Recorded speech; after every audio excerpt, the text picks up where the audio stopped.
एक बड़ा महाज खुल गया, एक बड़ी जंग छिड़ गई है और इसमें रीजन के हालात के ऊपर हमें देखना है कि अब इसमें से पाकिस्तान बतौर पाकिस्तान इसको कैसे देख रहा है। मतलब हम भी पाकिस्तान में बैठे हैं मगर देख हम पाकिस्तान को दूर से दे रहे हैं कि पाकिस्तान कैसे पाकिस्तान कैसे इसमें एक्ट करता है, कैसे क्या कर रहा है, गलती तो नहीं कर रहा कहीं, फॉरेन पॉलिसी पे गलती नहीं कर रहा अभी तक। ये जो मैं बार बार कह रहा हूँ, फॉरेन पॉलिसी पे गलती नहीं कर रहा पाकिस्तान, बिल्कुल सही जा रहा है। टाइम वहाँ से ना निकल जाए, बस ये है कि लेट ना हो जाए कुछ जगहों पे। जैसे मुझे शिद्दत से इस बात का एहसास होता है कि, और एहसास क्या होता है और शायद हो रहा है कि हम वो जो 5th रेवोल्यूशन है, इंडस्ट्रियल रेवोल्यूशन, वो हम गुजर रहा है, ठीक है, तेज़ी के साथ। और ये बेल्ट एंड रोड में आपको पता है ना कि बेल्ट एंड रोड के अंदर जो है वो एक बहुत इंपॉर्टेंट हिस्सा जो है वो डिजिटल है ना। हाउ मतलब ये कोई खाली सड़कें और समंदर नहीं है, डिजिटल है पूरा। तो वो जो है मुझे शिद्दत से एहसास है कि 5G और दुनिया 6G पे जा रही है, तो कहीं हम इसको मिस ना कर जाएं। बाकी फॉरेन पॉलिसी के हवाले से अब ये देखें ना, अब ये एक इशू खड़ा हो रहा है और पाकिस्तान इसमें ठीक है। इसमें इशू ये है कि रफ़ा पे अटैक हो गया। रफ़ा पे अभी हम जब बात कर रहे हैं तो इसराइल ने अटैक कर दिया।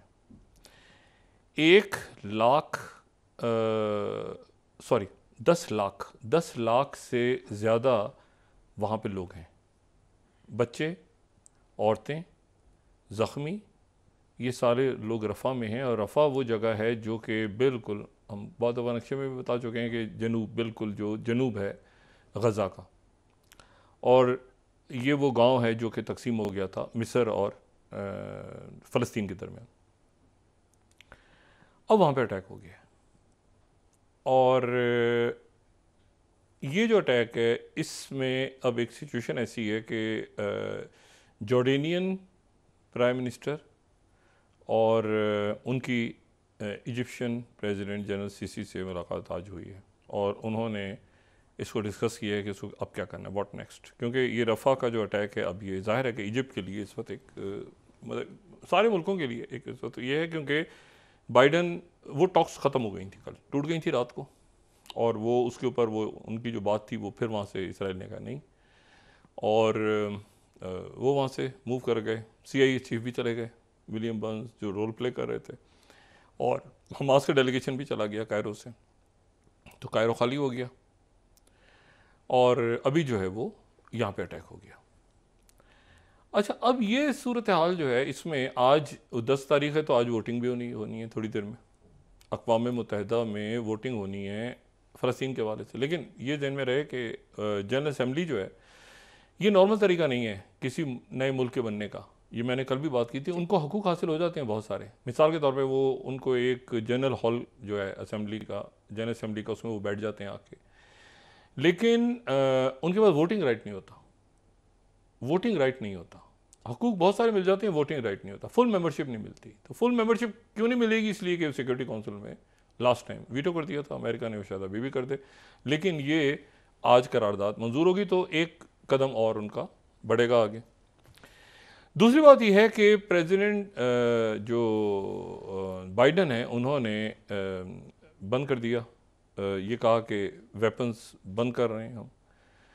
अच्छा, नेतन्याहू जो हैं उन्होंने ये कहा, डॉक्टर फिल हैं वहाँ पे, एक डॉक्टर फिल के नाम से एक शो करते हैं, बड़े पुराने हैं,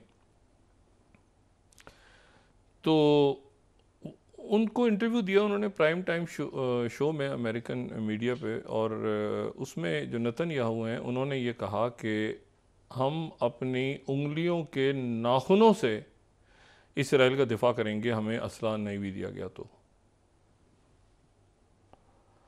और हम जो है वो एग्जैक्ट ये वर्ड उन्होंने यूज़ किया कि और उन्होंने कहा कि 1948 में कौन सा हमें असला दिया था किसी ने जब हम लड़े थे, यानी क्योंकि 76 साल मुकम्मल होने वाले हैं इसराइल के क़याम को।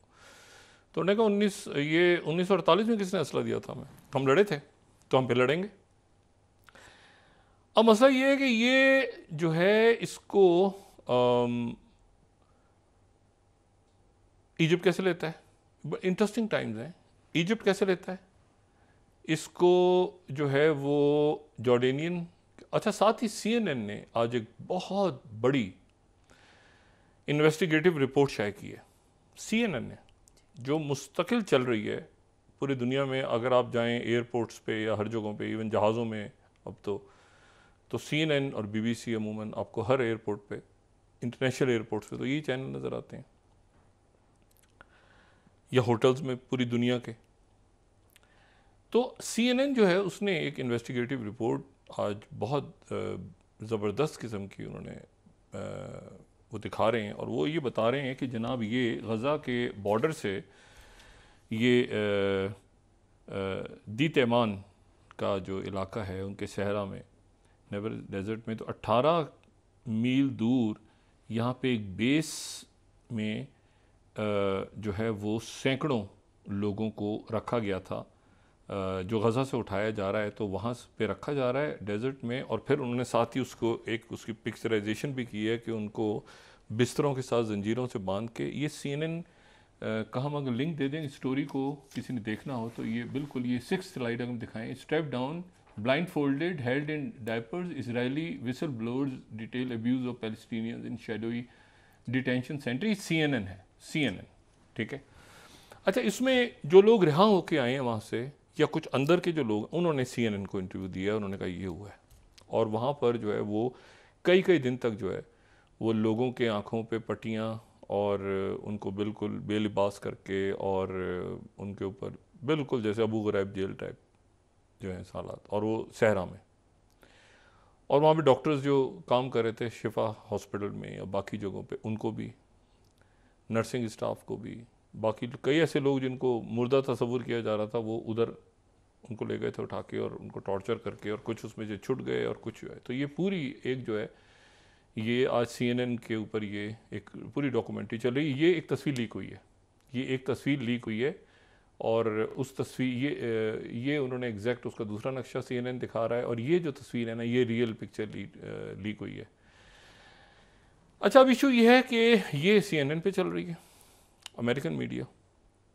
प्रेसिडेंट बाइडेन एक्सट्रीम प्रेशर में है कि भाई एक मिनट ये क्या हुआ। अच्छा, इसराइल जो है वो ये कह रहा है कि जी आज जो सेक्रेटरी ब्लिंकन है वो कांग्रेस को रिपोर्ट पेश करने जा रहे हैं जिसमें शदीद मजम्मत होगी इसराइल की, शदीद मजम्मत होगी, लेकिन उसकी वजह से इसराइल के असलहे पे शायद कोई असर नहीं पड़, मतलब वो रिपोर्ट में ऐसा होगा कि वो असलहा जो है वो गलत नहीं इस्तेमाल हुआ। मतलब बहुत मजालिम ढाए हैं इसराइल ने, बहुत बुरा किया इसराइल ने, क्योंकि वहाँ पर जो इसराइल की लॉबी है वो बहुत ज़्यादा, यानी जो बाइडेन इंतज़ामिया है ना, वो दो तरफ से आ गई है प्रेशर में। वो ना मुसलमानों को मुतमईन कर पाए हैं और ना ही इसराइली लॉबी को। मतलब इसराइली लॉबी समझ रही है कि ये मुसलमानों के साथ हैं, और मुसलमानों का कहना ये मुजाहिरे हो नहीं कि आपने क्या किया। तो वो कहीं बीच में, वो उनकी प्रेसिडेंसी जो है वो कहीं फंस गई बीच में। अच्छा, और हिलरी क्लिंटन जो बात कर रही हैं वो बिल्कुल इसराइल की फेवर में कर रही हैं ताकि वो इसराइल की लॉबी ना निकल जाए हाथ से। तो उसके बाइडेन कुछ भी करते हैं तो वो एक अजीब एक इशू खड़ा हो रहा है वहाँ पे, वो दोनों तरफ फंसा हुआ है अमेरिका, और बाइडेन इंतजामिया फंसी हुई है।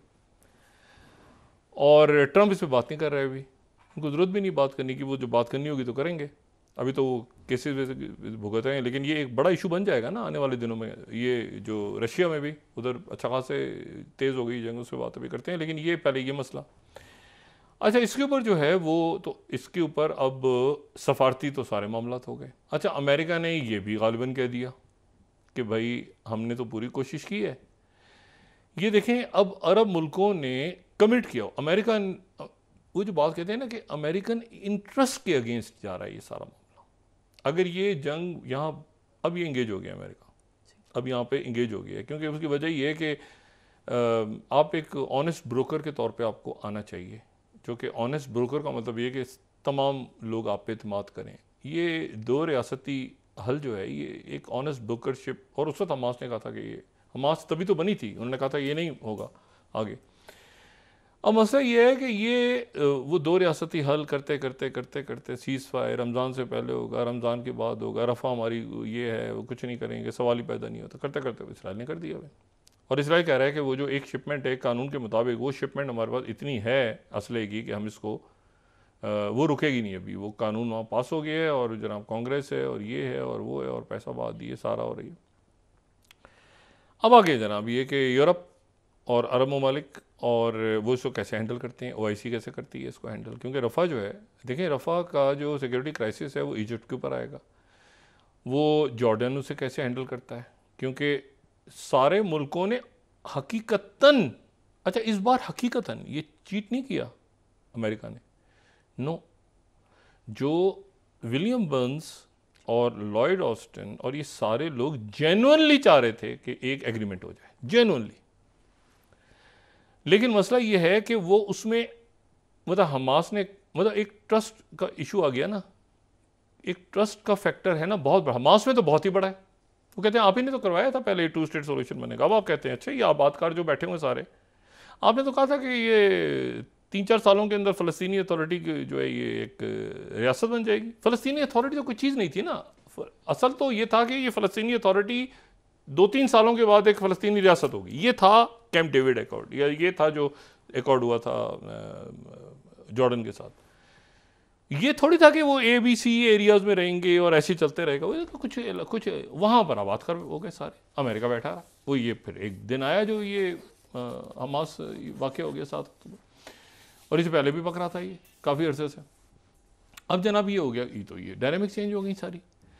अब इसमें जो है वो ये देखना है कि चाइना, रशिया, ये मैंने वही बात की ना, जेनोसाइड हो रहा है, यूरोप, इसमें यानी ये हुतीस सब इस वक्त रुके हुए हैं और देख रहे हैं कि व्हाट नेक्स्ट, क्योंकि सबकी कोशिश है कि ये जंग फैल ना जाए।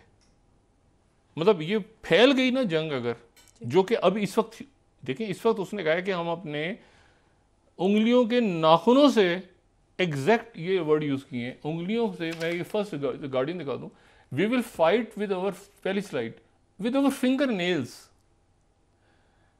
यानी ये नेतन्याहू कह रहे हैं, यूएस थ्रेड जो आई है, उन्होंने कहा हम अपनी, मैं उंगलियों के नाखूनों से लड़ेंगे हम। और उन्होंने कहा साथ ही ये भी कि हाँ ये नाकामियाँ हुई हैं, फलां हुआ है, धमाका हुआ है, सब कुछ हुआ है। सेक्रेटरी ब्लिंकन की बात हुई है अभी, शौकरी जो इजिप्ट के फॉरेन मिनिस्टर हैं, जिन्होंने बहुत कोशिश की, इजिप्ट ने, कतर ने, बाकी मुल्कों ने।